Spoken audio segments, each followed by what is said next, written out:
হত্যা।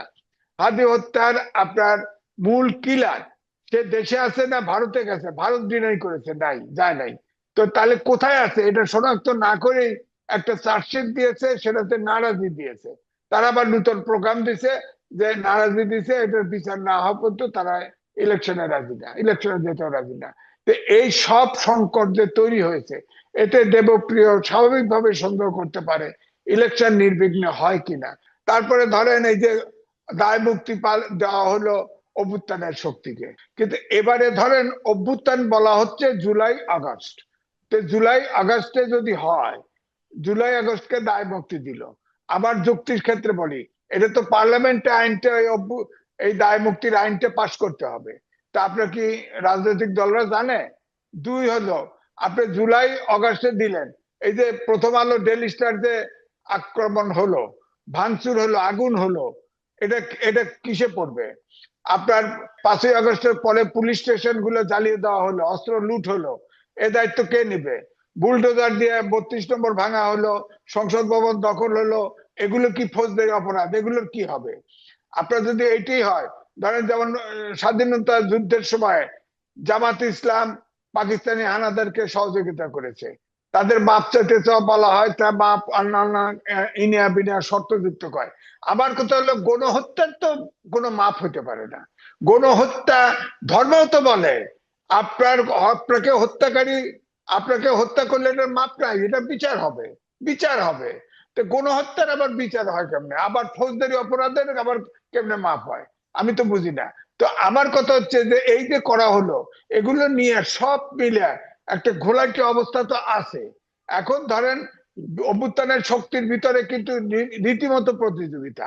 এবং আমার কাছে মনে হচ্ছে ইসলামিক আন্দোলন বাংলাদেশ যদি ছুটে যায় ঐক্যের ভিতর থেকে, তাহলে জামাতের হয় পরাজয় আগের মতো করে মেনে নিতে হবে, অথবা তারা ষড়যন্ত্র করে এই ইলেকশনটাকে পিছাতে হবে।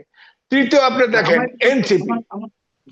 আমার একটা প্রশ্ন, যদি বলেন। ইসলামী আন্দোলন জামাতের সঙ্গে থাকতো, তারপরেও কি বিএনপির সাথে কম্পিটিশনে আসার কোনো সুযোগ ছিল? কম্পিটিশনে না, প্রস্তুত অনেক পরে কম্পিটিশনে কম্পিটিশনে না আসলেও তাদের ভিতরে একটা তো উন্মাদনা সৃষ্টি হয়েছিল। তাদের বক্তব্যে সূর্য থেমে যায়, কোরআন দাঁড়িপাল্লা ভোট দিলে আপনার ব্যস্ত পাওয়া যায়, এগুলোর আওয়াজ তো কমে যাবে, এখন নিশ্চিত আওয়াজ কমে যাবে। প্রশ্ন হচ্ছে যে আপনি প্রথমে যে প্রসঙ্গটি নিয়ে আসলেন যে বিমানের পরিচালনা পর্ষদের 3 জনকে নিয়োগ, নির্বাচনে মাত্র 27 দিন আছে, যেখানে ডক্টর খলিলুর রহমানকে প্রধান উপদেষ্টার রোহিঙ্গা বিষয়ক বিশেষ দূত করা হলো, তার বিরুদ্ধে মার্কিন নাগরিকত্বের অভিযোগ থাকা সত্ত্বেও পরবর্তীতে জাতীয় নিরাপত্তা উপদেষ্টা পদে দেওয়া হলো, পরবর্তীতে বিমানের পরিচালনা পর্ষদ দেওয়া হলো, প্রধান উপদেষ্টার বিশেষ সহকারী ফয়েজ তোয়েবকে একইভাবে ইসি সচিবকেও নিয়োগ দেওয়া হলো পরিচালনা পরিষদের সদস্য হিসাবে, মানে পরিচালক হিসেবেই। নির্বাচনের 27 দিন থাকতেই এইগুলো করা হচ্ছে। আর একদিকে গণভোটের প্রচারণা সরকারের পক্ষ থেকে করা হচ্ছে। এটি সরকার কেন করবে জনগণের টাকা খরচ করে? সরকার তো কোনো পক্ষ না, হ্যাঁ না ভোটের, সরকার থাকবে মাঝখানে। এইগুলো কি সিমটম দেয়? কোনো বিশেষ ম্যাটিকুলাস ডিজাইন কি আবার আমাদের সামনে রয়েছে? এটা হতে পারে, কারণ আপনি বলেন দেশের নিরাপত্তার ব্যবস্থা কি ইয়ে হয়ে গেছে, ঠিক হয়ে গেছে? দেশের নিরাপত্তা নাই, তো নিরাপত্তা পরিষদের উপদেষ্টাকে আপনার ডাইরেক্টরেটে নেওয়া হলো কেন? এখন ইলেকশনের শিডিউল চলছে, মাত্র 27 দিন নির্বাচনের আগে আছে, এখনো সবকিছু গুছিয়ে ওঠা যায় নাই। আপনার সেক্রেটারিকে ট্রান্সফার করে ওই বিমানের ডাইরেক্টর দিলেন কেন? আর নিরাপত্তা পরিষদের তাকে তো বিভিন্ন জায়গায় বিদেশেও পাঠানো হয়। এটা কি একটা ট্রাবল শুটার আনছেন? উনি তো কোনো পজিটিভ কিছু দেখতে পাচ্ছে না। উনি রোহিঙ্গাদের কি করেছেন বলেন? উনি কি করতে পেরেছেন? আবার বিমানে আমাদের একটা জাতীয় প্রতিষ্ঠানের সেই বোর্ডে ঢুকায় দেওয়া হলো, আবার ওখানে কি নিরাপত্তা বলেন? এই বিমান কি ধ্বংস করবে, নাকি বিমানে গোপন চুক্তিতে যে আমেরিকার সাথে গোপন চুক্ত ট্যাক্স, এক্সপোর্টের উপরে ট্যাক্স আপনার কমানোর কারণে যে আমেরিকাকে গোপন চুক্তি করে আসছে, তারপরে এখন প্রায় 15টা না 16টা বিমান কিনে আনা হচ্ছে। এখন কি এই কারণে ওনাকে ওখানে পাঠানো হলো নাকি, যে বিমান কিনে আনতেছে একটা বিরাট অঙ্কের টাকা আদান প্রদান হবে, সেটার কারণ নাকি? সুতরাং এই প্রশ্ন তো থাকবে, এই প্রশ্ন তো উঠছে। এই জন্য নানান কারণে আপনি সবচেয়ে দেখেন নিরাপত্তা উপদেষ্টা এবং ইলেকশন কমিশনের সেক্রেটারি, তাদেরকে সরাই কিভাবে এই মুহূর্তে? তারা আপনি বলেন স্বাভাবিকভাবে প্রশ্ন উঠছে, এই দুটো ঘটনাই প্রশ্ন। প্রশ্ন ওঠে। তারপরে এই যে ধরেন এই যে জামাতের নেতৃত্বে যে জোট, এই জোটের যতগুলি জোট রিলেটেড যতগুলি সমস্যা, তাতে তো দেশটা তো অস্থির হওয়ার সম্ভাবনা আছে, এবং এটাকে অজুহাত তৈরি করে নির্বাচন পিছানোর চেষ্টা হবে কিনা আমি জানি না, আমার তো সন্দেহ আছে। এই জন্য রিক্সায় উঠলে বলে নির্বাচন হবে, তো এখনো প্রশ্ন থাকে। কারণ ডক্টর মোহাম্মদ ইউনূস কখনো কিন্তু যদি কিন্তু ছাড়া আর কথা বলেন নাই। এখন যদি কিন্তু না, এখন মেটিকুলাস ডিজাইন অনুযায়ী একদম ডাইরেক্ট অ্যাকশনে যাচ্ছে। যেমন এই যে বিমানের বোর্ডে ঢুকায় দিচ্ছে দুজন রিলেভেন্ট এখনকার সময়ে সবচাইতে যদি যোগ্য লোক হন, তাই ইলেকশন কমিশন থেকে সেক্রেটারি কিভাবে সরায় বলেন আপনি? নিরাপত্তা উপদেষ্টা যে রোহিঙ্গা আমাদের মাথার উপরে বোঝা, উনি ও দায়িত্ব পালন করতেছেন না, ওনাকে বিদেশে পাঠায়, ওনাকে দেশে পাঠায়। উনি কি ওনার কি কাজটা এ পর্যন্ত আমরা তো দৃশ্যমান কোনো কাজ দেখি নাই। এই বিদেশি নাগরিককে দিয়ে দিয়ে সব কাজ করানোর চেষ্টা করা হয় কেন? এই জন্য আমি বলি যে বিদেশি আমাদের দেশে এখন বর্গী শাসন, অর্থাৎ সব অধিকাংশ অর্ধেকের বেশি হলো বিদেশি নাগরিক দেশ চালাচ্ছে। তারা এই যে প্রবাসী দেখেন, প্রবাসীরা তারা সব ডুয়েল সিটিজেনশিপ, তাদের ভোটার হওয়ার ইয়ে নাই, এটা ঠিক, জি। কোনো আইনগত বাধা নাই, কিন্তু আপনার কি মনে ভোটার হয় যে বানানো হয়েছে সব আপনার কি মনে হয় যে আপনার। বর্গী শাসনের স্থায়িত্ব আরো দীর্ঘ হবে? হতে পারে, এইগুলো যা লক্ষণ দেখা যাচ্ছে স্থায়ী হওয়ার সম্ভাবনা তো হইতেই পারে। আপনার বলছে না, ডক্টর মোহাম্মদ ইউনূস বলছে না তরুণরা অনেকেই জিতবে, অনেকে মন্ত্রী হবে, এটার অর্থ কি? শিক্ষামন্ত্রী বানিয়ে দিয়েছেন, শিক্ষামন্ত্রীও হবে হ্যাঁ, অনেকে কিন্তু। হ্যাঁ, বলেন আপনি, এটা উনি অ্যাডভান্স কি করে কয়? উনি গণভোটে 84তে সংস্কার ছিল, মৌলিক সংস্কার 30টার মধ্যে এসে ঠেকছে। আবার অনেকে নোট অফ ডিসেন্ট দিছে, অনেক পার্টি, জামাতও দিছে, বিএনপিও দিছে, বিএনপির 9টা ছিল, তো এগুলো উঠাও। এখন উনি ওটাকে মানে বাংলা ভাষার কায়দা কানুনে 4 দফায় নিয়ে আইছে। বলেন তো দেখি এই 4 দফায় হ্যাঁ এবং না, আবার এইটাকে জারি করা হয়েছে প্রেসিডেন্ট আদেশ দিয়া। তা আদেশ তো এখন তো এটা সাংবিধানিক সরকার, সংবিধানের 106 অনুচ্ছেদ অনুযায়ী ওত নিয়েছে। সাংবিধানিক সরকার যেহেতু সংবিধান জীবিত আছে, এই সংবিধান থাকতে আপনার তো প্রেসিডেন্ট বা চিফ অ্যাডভাইজার কেউ আদেশ জারি করতে পারে না, সেটা অবৈধ। এবং এই অবৈধ জিনিস যখন দেশে গণভোটে চালাচ্ছে এক, আপনি বলেন তো সচেতন নাগরিক হিসেবে অবৈধ জিনিসে কিভাবে টিক বা না দিবেন? আপনি দিবেন কি করে বলেন? এক, বোঝার তো ঘাটতি আছেই, এমন কায়দা করে দিচ্ছে সব সংস্কার 4 দফার ভিতরে ঢুকাই দিছে। এখন আপনি বলেন, আবার সরকারের পক্ষ থেকে হ্যাঁ ভোটের পক্ষে রীতিমতো ক্যাম্পেইন শুরু করেছে। এমনকি বাংলাদেশ ব্যাংক থেকে অন্য ব্যাংকে সার্কুলার জারি করা হয়েছে, সবাইকে যেন সব ব্যাংক থেকে যেন ট্রানজেকশনের সময় মোটিভেট করা হয়। এগুলো কি আপনিও ট্যাক্স দেন, 2 পয়সা দিলেও আমিও দেই, আমাদের পয়সা বেতন নেয়। সরকার কি করে হ্যাঁ ভোটে বা না ভোটে? তারা বলবে যে এটাকে পপুলার করার জন্য এই হ্যাঁ ভোট না ভোটে, অর্থাৎ এই 4 দফায় কি আছে এটা বোঝানোর জন্য রেলগাড়ি ছাড়িয়ে দিবেন, তারপরে বলবে আপনাদের পছন্দ মতো হ্যাঁ অথবা না ভোটে ভোট দেন। এটা পপুলার জনগণকে বোঝানোর জন্য করবে। তারা পক্ষপাত করতেছে কেন? তার মানেই হচ্ছে যে পক্ষপাত করলে, উনি ফেল করলেই তো দেশের ইলেকশন হবে না মনে হচ্ছে, এরকম আজ করতে পারলেই।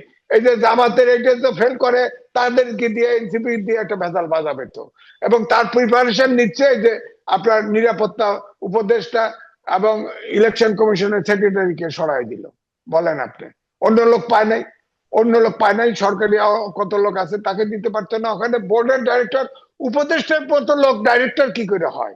এই আবার কোন ধরনের নেচারের লোক? আপনি বলেন তো, একজন উপদেষ্টার পজিশন হলো মন্ত্রীর মতো, সে একটা বোর্ডের ডাইরেক্টর হয়েছে, ছোট লোক, বিদেশি ছোট লোক লয়ে আছে। তার বলেন তার পজিশনে হয়? একজন উপদেষ্টা কি করে হয়? আমি ধরেন ডাইরেক্টর বানাইছে, একটা ইলেকশন কমিশনের পদে নেই, চালালাম, তারপরে তো সে সিনিয়র সেক্রেটারি, সে তা বোর্ডে ঢোকে কি করে? তার পজিশন কি? তার তো রিজাইন করা উচিত ছিল।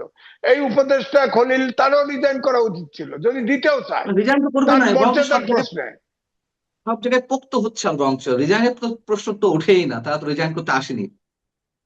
না, ঠিক আছে, রিজাইন করতে আসেনি, খড়কুটা যা আছে সমুদ্রে পড়লে তাই ধরে রাখে, বুঝলাম। তো আপনি তো ইলেকশন করবেন সেক্রেটারি সাহেব, ইলেকশন করবেন, একটা নিরপেক্ষ গ্রহণযোগ্য নির্বাচন অংশগ্রহণমূলক হবে, এই প্রস্তুতি তো আপনি নিতে পারলেন না। আপনি বিমানে কি করবেন?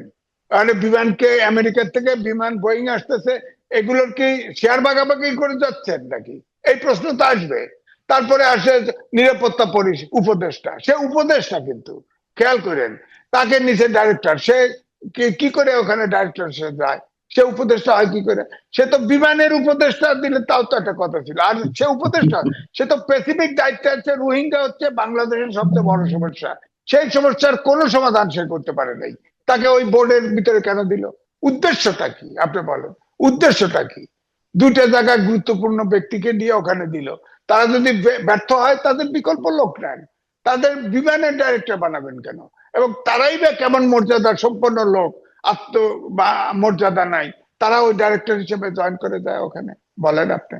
এই ইলেকশনের আগ মুহূর্তে 27 দিন ইলেকশনে আসে, দুটো গুরুত্বপূর্ণ লোককে ওখানে দেওয়ার উদ্দেশ্য অবশ্যই আছে।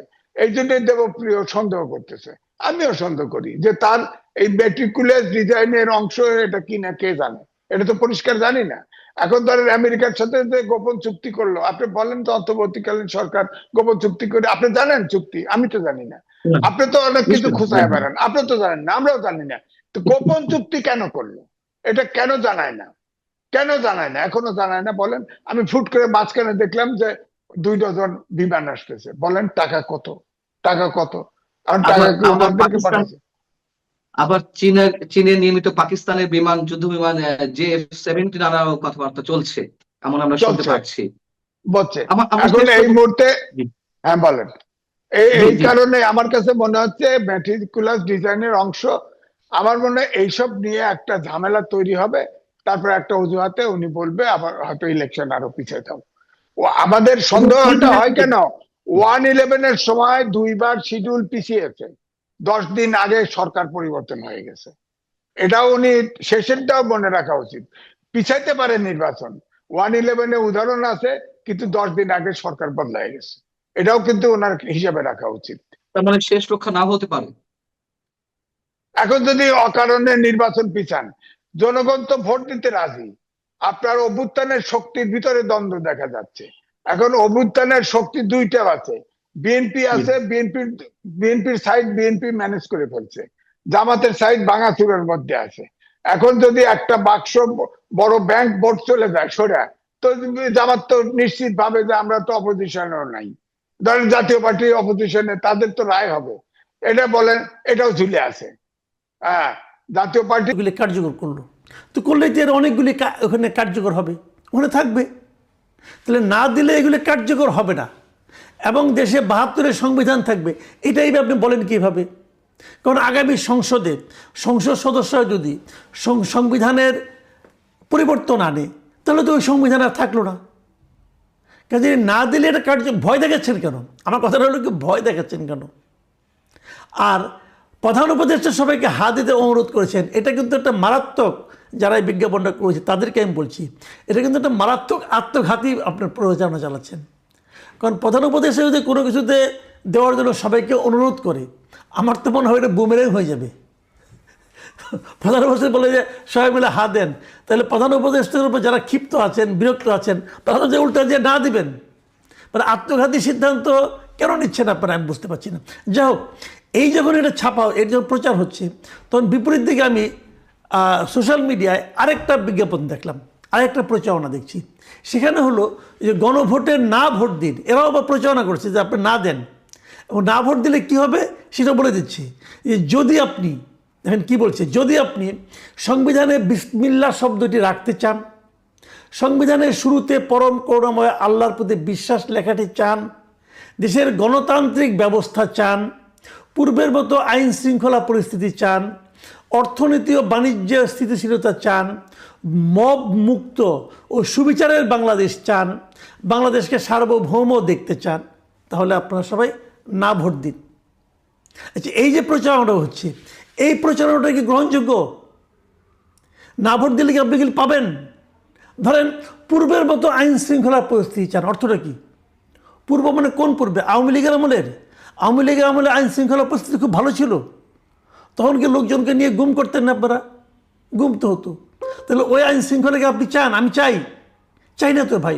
আবার বলছে কি যে অর্থনীতি ও বাণিজ্য স্থিতিশীলতা চান। আওয়ামী লীগ আমলে কি অর্থনীতি ভালো ছিল? এই এস আলমরা যে ব্যাংক লুটপাট করে নিয়ে গেছে, এটা কি ভালো অর্থনীতির পরিচয় বহন করে? দেখেন, এই দুটো বিজ্ঞাপনে কিন্তু প্রকৃত যে তথ্যটা, প্রকৃত যে চেহারাটা গণভোটের, সেগুলিকে আড়াল করছে। যারা না চাচ্ছে তারা তাদের মতো করে প্রচার করছে, যারা হ্যাঁ চাচ্ছে তারা তাদের মতো করে প্রচার করছে। জনগণ কোথায় যাবে? তাহলে জনগণের উপায়টা কি? আপনি হয়তো বলবেন যে জনগণ যেটা ভালো মনে করবে সেটাই করবে। যদি জনগণ যদি যেটা ভালো মনে করে সেটাই করে, তাহলে রাষ্ট্র, সরকার তারা কেন হার পক্ষে প্রচারণা চালাচ্ছে? তারা কেন জনগণের উপরে ছেড়ে যেতে পারে না? আচ্ছা, জনগণ কি করবে? আচ্ছা, ভালো কথা, জনগণ কেমন জ্ঞানী সে আলোচনা আমরা করতেছি। আগে দেখি আমি আপনি কতটুকু জ্ঞানী, এটা একটু দেখে নিই। দেখেন, জুলাই সনদের প্রশ্নটা কি থাকবে আমি আপনাদের জাস্ট একটু পড়ে শোনাই। 4টা প্রশ্ন আছে কিন্তু। ক প্রশ্নটা হলো, নির্বাচনকালীন সময়ে তত্ত্বাবধায়ক সরকার, নির্বাচন কমিশন এবং অন্যান্য সাংবিধানিক প্রতিষ্ঠান জুলাই সনদে বর্ণিত প্রক্রিয়ার আলোকে গঠন করা হবে। 1 নম্বর এটা। খ বলা হয়েছে, আগামী সংসদ হবে 2 কক্ষ বিশিষ্ট। জাতীয় সংসদ নির্বাচনে দলগুলোর প্রাপ্ত ভোটের অনুপাতে 100 জন সদস্য বিশিষ্ট একটি উচ্চ কক্ষ গঠিত হবে এবং সংবিধান সংশোধন করতে হলে উচ্চ কক্ষের সংখ্যাগরিষ্ঠ সদস্যের অনুমোদনে হবে। এটা 2 নম্বর। আর 3 নম্বর হলো, সংসদে নারীর প্রতিনিধি বৃদ্ধি, বিরোধী দল থেকে ডেপুটি স্পিকার ও সংসদীয় কমিটির সভাপতি নির্বাচন, প্রধানমন্ত্রীর মেয়াদ সীমিতকরণ, রাষ্ট্রপতির ক্ষমতা বৃদ্ধি, বিচার বিভাগের স্বাধীনতা সহ বিভিন্ন বিষয়ে যে 30টি প্রস্তাবে জুলাই জাতীয় সনদে রাজনৈতিক দলগুলোর ঐকমত্য হয়েছে, সেগুলো বাস্তবায়নে আগামী নির্বাচনে বিজয়ী দলগুলো বাধ্য থাকবে। এবং ঘ হচ্ছে, জুলাই সনদে বর্ণিত অন্যান্য সংস্কার রাজনৈতিক দলগুলোর প্রতিশ্রুতির অনুসারে বাস্তবায়ন করা হবে। দেখেন, এই যে 4টা, এই 4টার মধ্যে আপনি যে পড়লাম, আপনি কি বুঝলেন ভাই বলেন? আপনি কতটুকু কি বুঝেছেন আমি জানি না। আমি এটা নিয়ে মোটামুটি স্টাডি করেছি এবং স্টাডি করার ফলগুলো আমি বলি। গ যেটা আছে, ওই যে নারী সংসদ বৃদ্ধি, প্রতিনিধি বৃদ্ধি, বিরোধী দল থেকে ডেপুটি স্পিকার, এই যে বলা হয়েছে, এখানে এরকম 30টা প্রস্তাবে সবগুলি দল একমত হয়েছে। যেগুলোতে সবগুলি দল একমত হয়েছে সেটা তো হয়ে গেল, তো সেটা আপনি বলতে পারতেন যে ওইগুলি সবাইকে মানতে হবে। আর প্রথম যে 2টা বললাম সেগুলো তো সবাই একমত হয় নাই। যেমন ধরেন 2 কক্ষ বিশিষ্ট সংসদ এবং উচ্চ কক্ষে পিআর পদ্ধতিতে নির্বাচন, এটা তো বিএনপি একমত হয় না এখানে। তাহলে ওটা আপনি দিলেন কেন? তাহলে যদি জনগণও বলে যে হ্যাঁ, তাহলে বিএনপিকে মানতে হবে, তো বিএনপি একমত হয় নাই। আবার ধরেন নির্বাচনকালীন সরকার, তত্ত্বাবধায়ক সরকার সবাই একমত হয়েছে, নির্বাচন কমিশন নিয়েও সবাই একমত হয়েছে, কিন্তু অন্যান্য সাংবিধানিক প্রতিষ্ঠান এইটার যে গঠনের যে প্রক্রিয়া, এই প্রক্রিয়া সবাই একমত হয় নাই। বিএনপি সহ 7টা দল এটাতে একমত হয় নাই। কেন হয় নাই সেটা একটু বলি, একটু বললে আপনি বুঝবেন যে কেন একমত হয় নাই। আপনি বিএনপি জায়গায় থাকলে আপনিও একমত হইতেন না। আমি আপনাকে এক্সাম্পল দিয়ে বলি। যেমন ধরা যায় সাংবিধানিক পদগুলি কি, যেমন সরকারি কর্ম কমিশন মানে পিএসসি, যেমন ধরা যায় আপনার দুদক, এটা হলো পিএসসি, এটা হলো একটা সাংবিধানিক পদ। ন্যায়পাল, এটাও একটা সাংবিধানিক পদ, এবং মহা হিসাব নিরীক্ষক, এটাও সাংবিধানিক পদ। তো এই পদগুলি যে নিয়োগ করা হবে, গঠন করা হবে, সেখানে যে প্রক্রিয়াগুলি বলা হয়েছে সেখানে বিএনপি একমত হয় নাই। বিএনপি সহ 7টা দল আপত্তি করছে। আচ্ছা, কেন আপত্তি করছে এই যে একটু আপনাকে বুঝিয়ে বলি, একটা জিনিস খেলে বুঝিয়ে বলি। এই যে সরকারি কর্ম কমিশন আছে মানে পিএসসি, যেটা এখানে 7 জনের একটা কমিটি হবে। সেই কমিটির লোকগুলি কীভাবে নিয়োগ করবে, মানে আপনার এই যে পিএসসি যে গঠন করা হবে, পিএসসি গঠনের জন্য 7 জনের একটা কমিটি থাকবে। সেই কমিটিতে কারা কারা থাকবে? সরকারি দল থেকে থাকবে মাত্র 2 জন লোক, একজন হলো স্পিকার এবং হলো হুইপ, তাদের চিফ হুইপ। আর বিরোধী দল থেকে থাকবে ডেপুটি স্পিকার, বিরোধী দলের হুইপ এবং দ্বিতীয় বৃহত্তম দলের একজন প্রতিনিধি, এবং তার সঙ্গে থাকবে যে শিক্ষা অথবা স্বাস্থ্য বিষয়ক যে সংসদীয় কমিটি আছে, স্থায়ী কমিটি, তার সভাপতি, যেটা হবে বিরোধী দলের। এবং জনপ্রশাসন স্থায়ী কমিটির সভাপতি উনিও থাকবেন বিরোধী দলের। তার মানে 7 জনের কমিটির 5 জন বিরোধী দলের, 2 জন সরকারি দলের, এই 7 জন মিলা পিএসসি গঠন করবে। যারা সরকারে যাবে তারা এটা মানবে? আপনি সিম্পল একটা কথা বলেন, একটা দৌড় প্রতিযোগিতা হচ্ছে, সেই দৌড় প্রতিযোগিতায় যে বলা হলো যে ফার্স্ট হবে তাকে দেওয়া হবে রৌপ্য মেডেল, আর যে সেকেন্ড হবে তাকে দেওয়া হবে স্বর্ণপদক। তো ওই দলে কেউ ফার্স্ট হতে চাইবে?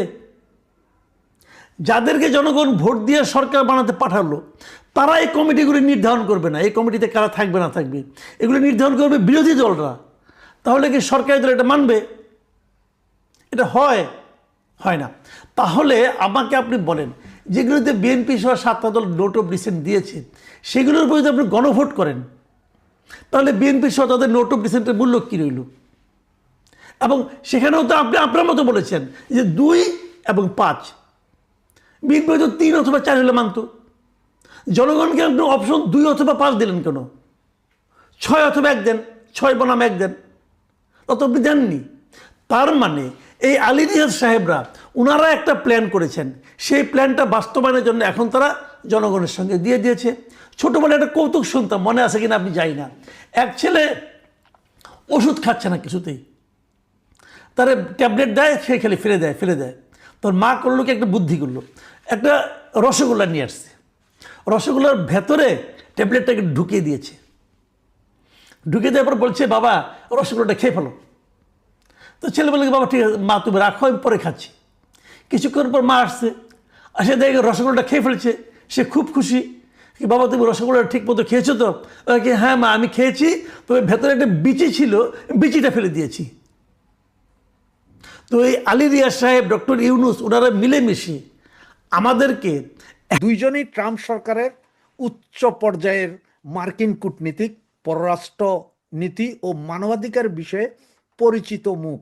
এই দুইজন দেখা করে আমাদের ইউনূস সাহেবের সাথে।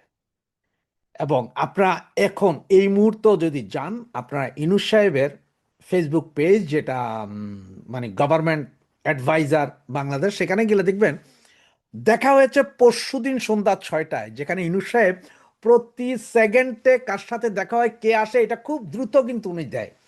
কিন্তু এই দুইজনের সাথে দেখা এবং কথা হওয়ার বিষয়টা উনি স্বীকার করেন হচ্ছে যে গতকাল রাতের বেলা, তার আগ পর্যন্ত তিনি মানে প্রায় 17-18 ঘন্টা তিনি এই জিনিসটা দিতে চাননি, এবং দিতে চাননি বিধায় ব্যাপক প্রেসারে পড়েছিলেন। প্রেসারে পড়ে এরপরে উনি প্রকাশ করতে বাধ্য হন যে এদের সাথে দেখা হয়েছে। এই দুজন কূটনীতিক কি করতে এসেছিল আসলে? এই দুজন কূটনীতিক এসেছিল ডোনাল্ড ট্রাম্পের বার্তা নিয়ে। আপনারা জানেন যে মিস্টার খলিল সাহেবকে অনেক আগেই দিল্লিতে ডেকে নেওয়া হয়েছিল, সেখানেও মার্কিন কূটনীতিকরা ছিল, সেইখানেও তারা ইনক্লুসিভ ইলেকশনের কথা বলছে। এরপরে আপনার দোহায় নিয়ে যাওয়া হয়েছে, কাতারের দোহায়, সেখানেও, এবং সর্বশেষ কয়েকদিন আগেও ওনাকে আবার আমেরিকায় ডেকে নেওয়া হয়েছে। এই দুইজন আপনার আমাদের ইউনূস সাহেবের কাছে 12 তারিখে আসলে ইলেকশন হবে কিনা এবং ইলেকশন ইনক্লুসিভ হবে কিনা সেটা জিজ্ঞেস করছে। সেটা জিজ্ঞেস করার পরে তিনি যেটা বললেন যে হ্যাঁ 12 তারিখ ইলেকশন হবে, আমি এর আগেও আপনার এই সবাইকে বলেছি, আপনার পল কাপুরের সাথে কথা হয়েছে, সার্জিও গৌরের সাথেও কথা হয়েছে, ওনাদেরকেও বলেছি আমরা 12 তারিখে ইলেকশন করব, আমার বিরুদ্ধে বিভিন্ন প্রপাগান্ডা চলছে, আমি 12 তারিখ ইলেকশন করে নির্বাচিত সরকারের হাতে ক্ষমতা ছেড়ে দিয়ে যাব, আমি এর চেয়ে 1 ঘন্টাও বেশি থাকবো না, আমিও চাই যে নির্বাচিত সরকার নিয়ে যাক, এই সেই। এগুলো বলার পরে তখন এই দুই কূটনীতিক ওনাকে আবার প্রশ্ন করেন যে আওয়ামী লীগের বিষয়ে সিদ্ধান্তটা কি। তো আওয়ামী লীগের বিষয়ে তো আপনারা সাউথ আফ্রিকার সেই বর্ণবাদ বিরোধী আন্দোলনের পরে ট্রুথ কমিশন যেভাবে হয়েছিল সেটার বিষয়ে তো চিন্তা। উনি বলে যে না আওয়ামী লীগ তো ক্ষমা চায়নি। তখন এরা নাকি ধরে বসছে যে ক্ষমা চাইবে না, সেটা তো হচ্ছে ট্রুথ কমিশন বসার পরে, সেখানে সবাই মিলে একটা দেশকে আগায় নিতে হলে সব পক্ষ থাকতে হয়, কোনো পক্ষ থাকবে কোনো পক্ষ থাকবে না সেটা না, অ্যাকসেপ্ট মৌলবাদ থাকতে পারবে না সেই দেশে, সমস্ত রাজনৈতিক দল থাকতে পারবে মৌলবাদ ছাড়া, মৌলবাদীরা ছাড়া বাকি সবাই থাকতে পারবে। মার্কিন প্রশাসনের সবচেয়ে বড় ভয় হচ্ছে যে মৌলবাদ, এবং তারা দেখতে পারতেছে যে এই যে হাদিকে, মৌলবাদীরা হাদিকে হত্যা করার পরে আবার এই মৌলবাদীদেরকে যেভাবে ইউনূস গভর্নমেন্ট প্রোভাইড করেছে, সবকিছু দিয়ে জ্বালাও পোড়াও করাইছে, এইটা মার্কিন প্রশাসনের মাথায় ঢুকেছে। এই ঘটনার পরে 4টা হিন্দু লোককে জ্বালিয়ে মারা হয়েছে, যেটাও মার্কিন প্রশাসনের কাছে অলরেডি গেছে, এবং যেটা পোপ পোপ যেটা খ্রিস্টানদের সবচেয়ে বড় ধর্মীয় নেতা, পোপ যখন বাংলাদেশের কথা বলেছেন, তখন কিন্তু মার্কিন সরকার, ইউরোপিয়ান সরকার সবার মাথায় টনক নড়েছে। এরপরে স্পেশালি এই দুইজনকে পাঠানো হয়েছে, এবং এরা নাকি এটাও বলে গেছে যে আওয়ামী লীগের উপর থেকে নিষেধাজ্ঞা তুমি তুলে যাইতে হবে, পরবর্তী সরকার আসলে তুলবে মুলবে এগুলো না, তোমাকে তুলে যেতে হবে। এবং তুমি যদি এই মুহূর্তে যদি নাও পারো আওয়ামী লীগকে নিয়ে ইলেকশন করতে, ইলেকশন যদি করতেও তুমি পারো, সেটাও তুমি 12 তারিখের পরে তুমি 12 ঘন্টা আর থাকতে পারবে না, তুমি সাথে সাথে দিয়ে যেতে হবে। এগুলো বলে টলে আসার পরে ওরা নাকি দেখতেছিল যে এটার প্রচার হয় কিনা।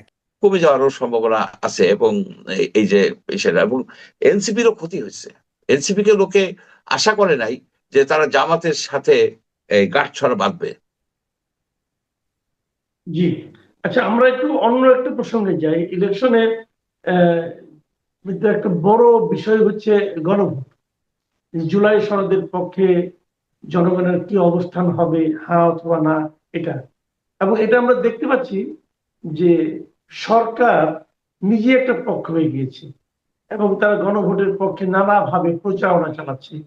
আলী রিয়াজ সাহেব তো মাঠে ময়দানে দৌড়দৌড়ি করছেন যে কিভাবে গণভোটকে হাত জয়যুক্ত করানো যায়।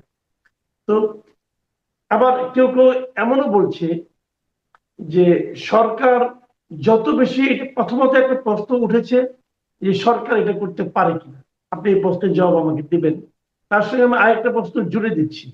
এটা হলো যে সরকার, অনেকে এমন কথা বলছেন যে সরকারের পক্ষ থেকে যত বেশি গণভোটের পক্ষে প্রচারণা চালানো হবে, হ্যাঁ অথবা নার পক্ষে, যে কোনো একটা দিক, সরকার তো হ্যাঁ চালাচ্ছে, যদি হ্যাঁ পক্ষে যত বেশি তার প্রচারণা করবে, মানুষ তত বেশি নাকে ভোট দেবে। কারণ তাদের বক্তব্য হলো একটা অজনপ্রিয় সরকার, যে কথা বলবে সাধারণ মানুষ তার বিরোধিতা করবে। এটাই হলো আমাদের দেশে ভোটারদের একটা কমন সাইকোলজি। আপনাকে আমি এক্ষেত্রে একটু, আমার প্রশ্নটা বড় হয়ে যাচ্ছে, কিছু মনে করবেন না, আমি এক্ষেত্রে আপনাকে একটু একটা তথ্য দিয়ে একটু সহযোগিতা করতে চাই। আমার চ্যানেলে আমি একদিন আগে একটা জরিপ দিয়েছিলাম। সেই জরিপে আমার প্রশ্ন ছিল এরকম যে গণভোটে হ্যাঁ ভোট দেওয়ার জন্য সরকার প্রকাশ্যে প্রচারণা চালাচ্ছে, আইনগত বা নৈতিকভাবে এটা ঠিক হচ্ছে কিনা তা নিয়েও বিতর্ক আছে। কিন্তু প্রশ্ন হচ্ছে, সরকারের এমন প্রচারণা কি হ্যাঁ ভোটের সংখ্যা বাড়াবে? উত্তরে 24% লোক বলেছে সরকার যত প্রচার করবে হ্যাঁ ভোট তত বাড়বে। আর 53% লোক বলেছে সরকার যত প্রচার করবে না ভোট তত বাড়বে। আর 17% লোক বলেছে সরকারের প্রচারে কিছু যায় আসে না, ভোট যা হবার তাই হবে। আর 6% লোক কোনো মন্তব্য করতে চান না।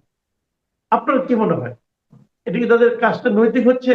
1 নম্বর। 2 নম্বর হলো, ভোট কি এতে সরকারের পক্ষে বাড়বে? এখানে দেখেন, সরকার নৈতিকতার প্রশ্নে হেরে গেছে। কারণ সরকার বলছে যে হা ভোট হইলে, হা ভোটে ভোট দিলে, হাতে ভোট দিলে সবকিছু পাওয়া যাবে, নাতে ভোট দিলে কিছুই পাওয়া যাবে না। তো এই কথা কি সে বলতে পারে কি না? সে তো এটাকে অর্গানাইজ করছে, সে অনেকটা রেফারির মতো। সে সরকার এবং ইলেকশন কমিশন এটা এক ধরনের রেফারির, আম্পায়ারের মতো। তারা কোনো পক্ষ নিতে পারে না। আপনি যদি ওই প্রশ্ন দেখেন যে ফিলোসফিক্যাল পয়েন্ট অফ ভিউতে, যে আপনি জনগণের মতামত চাচ্ছেন, সরকার এই কথাটাই বলতে পারে যে আপনি সুচিন্তিত মতামতটা দেন, হ্যাঁ এই, না এই। সুতরাং এইখানে সরকার তার নিরপেক্ষতা হারিয়েছে, এবং নৈতিক প্রশ্নে তার একটা মানে ব্যাড এক্সাম্পল সৃষ্টি করলো। সে হা ভোট এবং না ভোটের যখন অপশন আসছে, না ভোটের, এবং সে বলতেছে হা ভোট হলে সবকিছু হবে, না ভোট হলে কিছুই হবে না, খারাপ জিনিস, একটা ব্যাড বাংলাদেশের জন্য। তাহলে তুমি না ভোট উঠাই দিতা, তুমি শুধু হা ভোটই রাখতা। যদি সবই নিরঙ্কুশ ভাবে ভালো হয় তো শুধু রাখো হা, আর কিচ্ছু না। মানে না ভোটেরও তো বেনিফিট থাকতে পারে। যেমন আমি মনে করি যে আমি না ভোট দেব, আমি না ভোট দেব কেন, আমি কোনোভাবে সিদ্ধান্ত নেওয়া, কোনো একটা সাধারণ বুদ্ধিতে সিদ্ধান্ত নেওয়া যায় না যে এই ভোটের ব্যালটে, আমি যে ব্যালটটা ছাপা হবে সে ব্যালটটা আমি পড়ে দেখেছি, সেখানে 160টা শব্দ, 140টা না, আমি আগে 160টা শব্দ দেয়া আছে, পড়তেই লাগে 2 মিনিট, এবং সেখানে 4টা প্রপোজিশন, প্রস্তাবনা বা দফা আছে। এক দফায় আছে যে উচ্চকক্ষ থাকবে, আমি উচ্চকক্ষের বিরুদ্ধে। আবার আরেক দফায় আছে যে প্রাইম মিনিস্টারের টার্ম লিমিট করা হবে, যে যতবারই নির্বাচিত হন না কেন 10 বছরের বেশি হতে পারবেন না। এটা আমি লাইক করি, এটা আমি লাইক করি। এরকম আপনার আছে, কিছু কিছু আছে আমি পছন্দ করি, কিছু কিছু আছে আমি বিরোধিতা করি। এখন আমি একজন সাধারণ বুদ্ধির লোক, আমি কিভাবে ভোট দেবো? হা ভোটও দিব কিংবা না ভোটও দেবো, তাহলে তো বাতিল হয়ে যাবে। ভোটের নিয়ম হচ্ছে যে কোনো একটা, আমি কিভাবে দেব? এখানে অনেকগুলি জিনিস আছে। আর একটা জিনিস হচ্ছে কি, ভোট মানে ইনফর্মড হওয়া। আপনি যখন একটা ক্যান্ডিডেটকে একটা মার্কায় ভোট দেন, যারা নিরক্ষর তারা তো মার্কা দেখে ভোট দেয়, আর যারা পড়তে পারে তারা ওই নাম দেখে ভোট দিতে পারে, মার্কাটাই মেইন। এখন দেখেন, তারা কিন্তু জানে যে এই মার্কার এই ক্যান্ডিডেট, তার জন্য ব্যাপক প্রচারণা চালানো হয়, ব্যাপক প্রচারণা চালানো হয়। ইলেকশন কমিশনও অনেক কিছু প্রকাশ করে ব্যালটে দিয়ে দিচ্ছে, সে ইনফর্ম ভোট দিচ্ছে, ইনফর্ম হয়ে একটা ভোট দিচ্ছে। আমি এই গণভোটে আমি কি ইনফর্ম হয়ে ভোট দিতে পারবো? আমি কি ওই ব্যালটটার যে 4টা দফা আছে পড়ার সময় পাবো? 2 নম্বর কথা হচ্ছে, ওই ব্যালটের মধ্যে দেয়া আছে যে এই জুলাই সনদের যে 30টা দফা, সেই 30টা দফা সব রাজনৈতিক দল এগ্রি করছে, সেটা হা ভোট দিলে সেটা আমার মেনে নিতে হচ্ছে। আপনি বলেন তো, এই 30টা দফা কোন জায়গায়, কোন ওয়েবসাইটে আছে? কোথায় আছে এই 30টা দফা যেটা এগ্রি করে করছে? তারা তো এখানে 84টা দফা দিছে, 48টা দফা করছে, বিভিন্ন ধাপে ধাপে, কিন্তু 30টা দফা এবং তার ওয়ার্ডিং গুলি কি, এগুলি খুঁজে পাওয়া যাচ্ছে না। 30টা দফা তারাও লেখছে ওইখানে, সেটা কোথায় আছে? কোথাও নাই। 30টা দফা ওইখানে দিয়ে দিত লেখা যে এই 30টা দফা। আপনার গণভোট হয় বাইনারি, হা কিংবা না, একটা প্রশ্নের উত্তর থাকে। এইখানে এরা লেজে গোবরে করে ফেলেছে। এখানে অনেকগুলি প্রশ্ন, অনেকগুলি প্রশ্ন। আপনি দেখেন, একজন বিএনপির যদি ভোটার, সে তো বিশ্বাস করে 31 দফায়। এইখানে 31 দফায়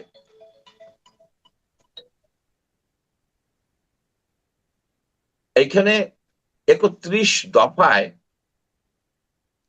31 দফায় অনেক বিষয় আছে যেটা এই ইসের মধ্যে নাই, আপনার এই সংস্কারের মধ্যে নাই। তাহলে সে কি করবে? সে যদি হা বলে আসে, তাহলে তার 31 দফা কায়েম করা হলো না, কারণ কিছু আছে কন্ট্রাডিক্টরি এই 31 দফার সাথে এই বিষয়টা। আরেকটা বিষয় হচ্ছে কি, যে এই সরকার একই একই পার্লামেন্টকে সে 2টা ভাগে ভাগ করছে। যদি আপনার যে এটা কিভাবে ইমপ্লিমেন্টেড হবে তার জন্য যে গেজেট নোটিফিকেশন করছে, সেটা যদি আপনি সূক্ষ্মভাবে পড়ে দেখেন, যে এটা একটা অদ্ভুত বিষয় হয়েছে যে একজন সংসদ সদস্য, একাধারে সে সংসদ সদস্য, অন্য ধারে সে সংবিধান সংস্কার পরিষদের মেম্বার, অনেকটা আপনার এই কনস্টিটিউশনাল অ্যাসেম্বলির মতো। ওই পরিষদের যে মেম্বার, পরিষদটার জন্য আলাদা সভাপতি থাকবেন, বেসিক্যালি স্পিকারের মতো আলাদা একটা প্যারালাল বডি তৈরি হচ্ছে। সেইখানে প্যারালাল একটা বডি তারা তৈরি করছে, অর্থাৎ সংসদটাকে তারা সম্পূর্ণভাবে আপনার একটা কনফিউশনের মধ্যে সৃষ্টি করছেন। আর একটা বিষয় হচ্ছে যে সংবিধানকে কোনোভাবেই যাতে না করা যায়, চেঞ্জ না করা যায়, তার জন্য তারা রাখছে, অপশন রাখছে যে গণভোট করতে হবে। কিন্তু এইখানে যে, অর্থাৎ আপনি যে কনস্টিটিউশনটা করে দিচ্ছেন সেটা ইমিউটেবল, সেটা পার্মানেন্ট, সেটাকে ভবিষ্যৎ জেনারেশন আর কোনোভাবেই চেঞ্জ করতে পারবে না, এই জিনিসটা আপনি করে দিচ্ছেন। কিন্তু আপনি এখানে এই সংবিধানটার যে সংস্কারগুলি যে এগুলি অ্যাডপ্ট করতেছেন সিম্পল মেজরিটির উপর ভিত্তি করে। আপনার সিম্পল মেজরিটির উপর ভিত্তি করা, এখানে চালাকি আছে, এখানে ব্যাপক একটা চালাকি আছে। আমি মনে করি কি এই গণভোট দিয়ে এই ইউনূস সরকার তাদের অনেক সুদূর প্রসারী অনেক পরিকল্পনা এগুলি আপনার কায়েম করতে চাচ্ছে। সুতরাং আমি আগেই বলছি আমি না ভোট দেব, এবং আমি আশা করব না ভোট জয়যুক্ত হবে। আচ্ছা, আরেকটা জিনিস সেটা হলো গিয়ে যে নতুন একটা বিতর্ক আসছে, আরেকটা নতুন একটা জিনিস চালু করতে গিয়েছিল সরকার, সেটা হলো পোস্টাল ব্যালট। যারা প্রবাসে আছেন তারা ভোট দিবেন পোস্টাল ব্যালট। এখন এই পোস্টাল ব্যালট নিয়ে যে বিতর্কটা হয়েছে, যে 2-3 জায়গায় দেখা যাচ্ছে এক জায়গায় সব স্তূপকৃত হয়ে আছে পোস্টাল ব্যালট গুলো, আলটিমেটলি এই নতুন একটা জিনিস যেটা চালু করতে চাইবে সেটা কি শেষ পর্যন্ত সফলভাবে সম্পন্ন হবে বলে আপনার মনে হয়? এটা কি নির্বাচন কমিশনের ব্যর্থতা হিসেবে আপনি বিবেচনা করবেন নাকি অন্য কিছু? শুনেন, পোস্টাল ব্যালট নিয়ে কিন্তু আমেরিকায় তো অনেক গন্ডগোল হয়েছে। পোস্টাল ব্যালটের ব্যালট গুলি সেনাবাহিনী তাদের দেয়, এটা নিয়ে অনেক দেশেই গন্ডগোল আছে। বাংলাদেশে আরো বেশি গন্ডগোল হবে। পোস্টাল ব্যালট শুধু যে প্রবাসী তা না, যে বাংলাদেশে যেসব সরকারি কর্মকর্তারা আছেন যারা তাদের এলাকা থেকে দূরে, যেখানে তাদের যে নিবন্ধিত ভোট কেন্দ্র থেকে তারা দূরে থাকেন, আপনার 13 লক্ষ লোক নিবন্ধিত হয়েছে। তার মধ্যে অর্ধেকের মতো হচ্ছে প্রবাসে, বাংলাদেশের বাইরে, আর বাকিরা ভিতরে। এখন প্রবাসে যারা হয়েছে তারা তাদের ভোটার আইডি দিয়ে তাদের আপনার থাম দেয়া শেষ পর্যন্ত তারা নিবন্ধন করতে পারছেন। ঠিকানা কি দিচ্ছেন তারা? ঠিকানা, তাদের ঠিকানায় তো ডাইরেক্টলি যাচ্ছে বলে মনে হচ্ছে না। কারণ কি, এই যে বলতেছে যে বাহরাইনে সব পোস্টাল ডিপার্টমেন্ট সবগুলি ব্যালট একটা বাক্সে রেখে চলে গেছে, রাইট? আমার ধারণা সেইগুলি যে নিবন্ধন করছে কোনো ব্যক্তি, যেমন আমাদের এখানে যে ফেসবুক ওপেন করে দেয় না, ফেসবুক কিন্তু ওপেন করে দেয় এই অনেকে টাকার বিনিময়। সবাই তো এইভাবে নিবন্ধন অ্যাপে, যেমন অ্যাপে তো নিবন্ধন ঢুকাই যায় না, সেখানে আপনার ওই যে জুয়ার অ্যাডভার্টাইজমেন্ট এসে যায়, আমি অনেকবার চেষ্টা করছি, ঢুকতে পারি না। এই যে আপনার যে পোস্টাল ভোট বিডি ঢোকা যায় না। এখন কেউ হয়তো এক ব্যক্তি সবাইটাকে দিয়ে একই ঠিকানা দিয়ে দিচ্ছে, একই ঠিকানা, সেদিন একই ঠিকানায় আসছে। আমার একটা ধারণা এটা তদন্ত হওয়া উচিত যে একই ঠিকানায় কয়টা ব্যালট হয়েছে, কয়টা, মানে ব্যালটটা তার কাছে যাওয়ার ঠিকানা যে কোন ঠিকানায় ব্যালটটা তার কাছে পৌঁছবে। এটাকে অ্যাকচুয়ালি এটা কি আরো আধুনিক করা যেত না? আপনি দেখেন অনলাইনে আমরা লেনদেন করি, আমরা যে অনলাইনে কার্ড দিয়ে লেনদেন করি, আমরা তো মানে মানে লাখ লাখ টাকা কিন্তু লেনদেন করতেছি অনলাইনে, ওখানে তো কোনো সমস্যা হচ্ছে না। তো যারা বিদেশে আছেন সমস্যা হওয়ার কথা না, করতে পারবে, এখানেও সমস্যা হওয়ার কথা না। আরেকটা বিষয় হচ্ছে কি, আপনি ব্যালট তো আগেই দিয়ে দিচ্ছেন, রাইট? আপনি তো ক্যান্ডিডেটের নাম নাই, আপনি কারা তার এলাকায় ক্যান্ডিডেট, আপনি ওনাকে মার্কা দেখে সেই করবে, বুঝবে। কিন্তু যারা স্বতন্ত্র মার্কা আছে, কিন্তু তার তো জানতে হবে তার ব্যালটে শেষ পর্যন্ত কারা কারা আছে, এই ইসের নামও জানতে হবে। তার শুধু মার্কা হইলে হবে না, তার নামও জানতে হবে। এটা কিন্তু হয় নাই। সুতরাং আমি মনে করি যে এটা ফার্স্ট ইনিশিয়েটিভ, এটার কালেকশন করা যাবে। তো সারা বাংলাদেশে তো পোস্টাল ব্যালট বেশি করে নাই, শুধুমাত্র আপনার চিটাগাং ডিভিশনে সবগুলি 90%ই চিটাগাং ডিভিশনের থেকে করা হয়েছে। নোয়াখালী, ফেনী 3 এবং সব জায়গায় কিন্তু আপনার 10। আমি বলছি যে ঝামেলাটা হলো এর জন্য আপনি কাকে দায়ী করবেন? কাকে দায়ী করতে হবে? এখানে তো অনেক টাকা খরচ হচ্ছে। এটা কি নির্বাচন কমিশনের অযোগ্যতা বা অনভিজ্ঞতা দায়ী? অফকোর্স দায়ী। আপনার যেমন ধরেন এই যে ব্যালটের মধ্যে ধানের শীষের যে বিষয়টা আমি দেখেছি, এই ভিডিওতে দেখেছি, অ্যাকচুয়ালি ফোল্ডিং এর মধ্যে ফেলানো হয়েছে। ইচ্ছে করে ফেলানো হয়েছে। আপনার যে কলাম ওয়াইড এবং কলাম হাইট এইগুলিকে ম্যানিপুলেট করে এই ধানের শীষটাকে ফোল্ডিং এর মধ্যে ফেলাই দেওয়া হয়েছে। ফোল্ডিং এর মধ্যে ফেলাই দেওয়ার ফলে ক্লিয়ারলি বোঝা যায় না। এখানে